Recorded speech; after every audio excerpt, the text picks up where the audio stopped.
السلام عليكم ورحمة الله تعالى وبركاته. صاحب الميشن من داونيسان وجنا كان كلنا يوتيوب كجي ميديا كسر دوال وركنا ما أنت وحاول دور كورونا هندي ونا دولة فدرالك أو كارتمد إن دبلوري قد جيسي قد عوض إلا الله دولة دوتن ككينيا كدب كيل كاري بلانتي بحيث يري رسول السارة أو وحلاقي بيدي بقرطوية السعودي عربي وحال كميش قدام بيسمر يسوع إنتي قلنا ذا يسين جرتين مهادنين تيدا قاطين عشوري وطن كقرو قاضي boqorka Jordan oo deegayn culus tulligay maamulka Yuhuudda buxuusiri wararkeena ayaan ku falanqayn doonaa ay ku soo dhawaada barnaamijkeena dowladda federaalka oo ka hortimi in dib loo dhigo dhageysiga dacwadda badda dowladda federaalka ayaa ka hortimi in dib loo dhigo dacwadda dhageysiga badda kala dhaxaysa Kenya oo markii saddexaad codsatay in dib loo dhigo iyadoo ku eedeysay Kenya inaysan doonayn in muranka lagu xalliyo meel ka baxsan ay doonayso dalka Kenya ay doonayso in muranka lagu xalliyo meel ka baxsan maxkamadda cadaaladda adduunka ICC رئيسول السارة كحيانك الصومالي مهدي محمد قولاد أو BBC ويديسي إن دبلو لغيسي ودعوة بدك على حيث كينيا سبب الله حرر عذر كهاليستا كورونا فيروس كادون كسامين يشكو يشي أي شيء إن إنسان أوغلان دون إن مالين دبليغان دعوة دا waxaa soo sheegay mahadi guuleed in maxkamadda ICC ay soo saartay qoraal ay ku sheegtay in shaqadeedii ay wadi doonto habka maqal iyo muuqaalka ay ku sii wadi doonto shaqadeeda dacwadda ku dhageysan doonto bisha June dalal dhowr ah ayaa dacwadooda lagu dhageysanaya maqal iyo muuqaal ilaa hadda halkiis kaliya ayaa lagu dhageystay maqalkii muuqaalka macal markhaatiyada maca sidoo kale waxaa lagu dhageysanayaa habka maqal iyo muuqaalka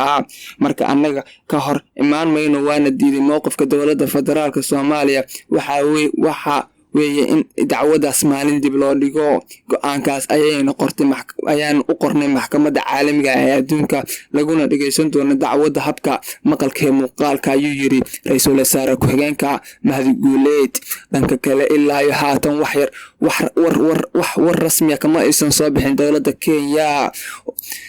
warqadaha ay ku kala aragti duwan yihiin ay u kala direen labada dowladood oo kala ah in dib loo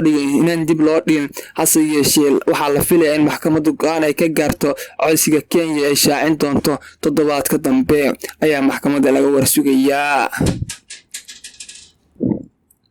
boqortooyada Sacuudiga oo xaalkii ku adkaatay bilowdina inay dhinto gulnada ay siin jirtay muwaadiniinta u dhashay dalkaas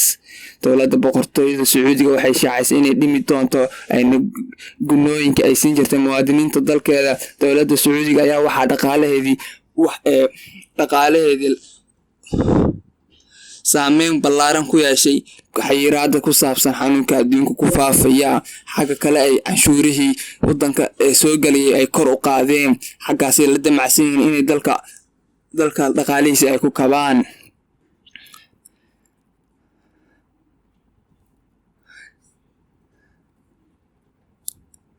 boqorka Jordan oo digniin culus tulligay maamulka Yuhuudda boqorka Jordan ayaa u digay Yuhuudda khilaaf weyn hadii uu ku dhaqdhaqaaqo qorshayaal lagu doonayo in lagu soo afjaro xiisada qaybo badan ka mid tahay dalka galbeed daanta galbeed ee la qabsaday wasiirada arrimaha dibadda ee midowga Yurub oo isla gartay in la qaado dadaalo diblomaasiyad ay isku dayaan inay meesha ka saaraan tallaabadaas